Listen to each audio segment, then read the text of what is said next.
توی این سوال یک تیر 7 متری روی یک تکیهگاه و زمین قرار داره. میگه وزن این تیر 100 کیلوگرم هست.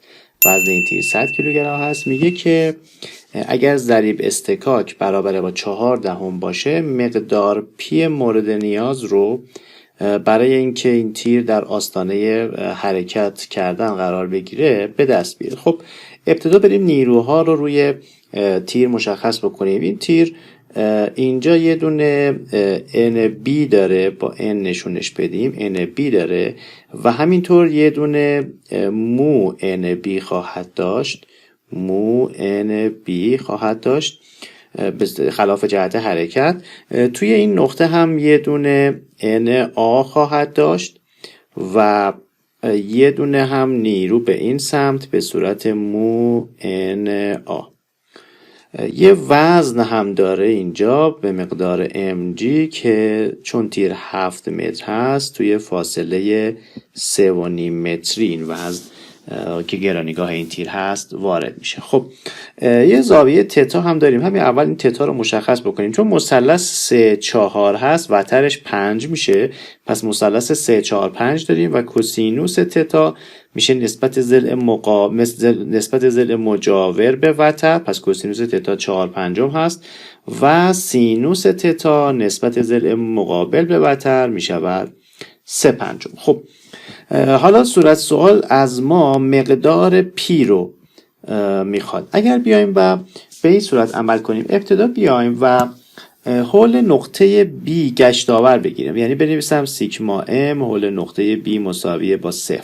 خب این سه تا نیروهای اینجا از بین میره، اینا گشتاور به ما نمیدن، این هم از بین میره و مقدار mg و na فقط باقی میمونه که میتونیم مقدار na رو از روش حساب کنیم. خب پس گشتاور حول نقطه B بگیرم، مقدار میشه مقدار mg ضرب در فاصلش میشه 3.5 کوسینوس تتا، پس ضرب در 3.5 ضرب در کوسینوس تتا برابر با مقدار na ضرب در فاصلش هم که طول این وتر مثلث هست که میشه 5 متر. خب میتونیم این مقادیر رو جایگذاری بکنیم. mg جرم رو داریم 100 ضرب در 9.8 ضرب در 3.5 ضرب در کوسینوس تتا. کوسینوس تتا رو داریم 4/5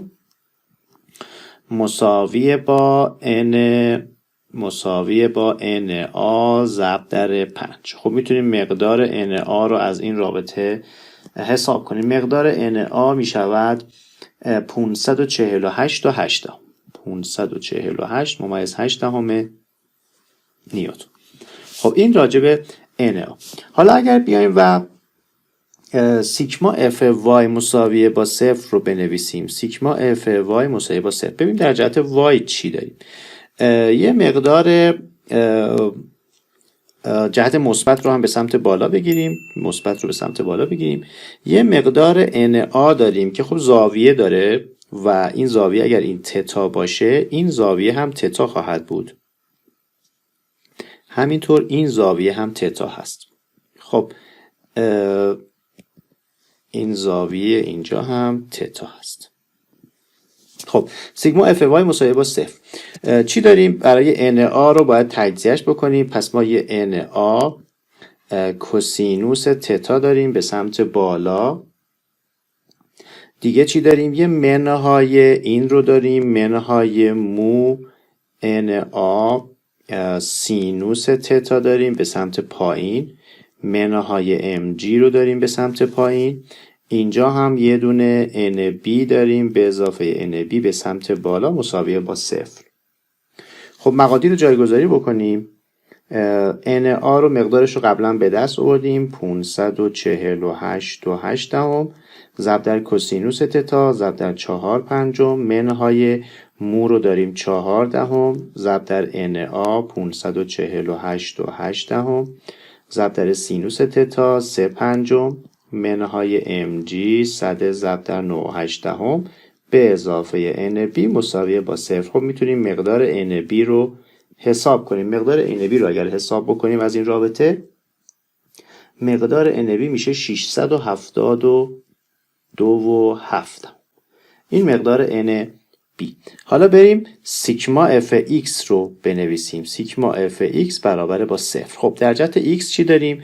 یکی این عبارت رو داریم که هست مو na کوسینوس تتا.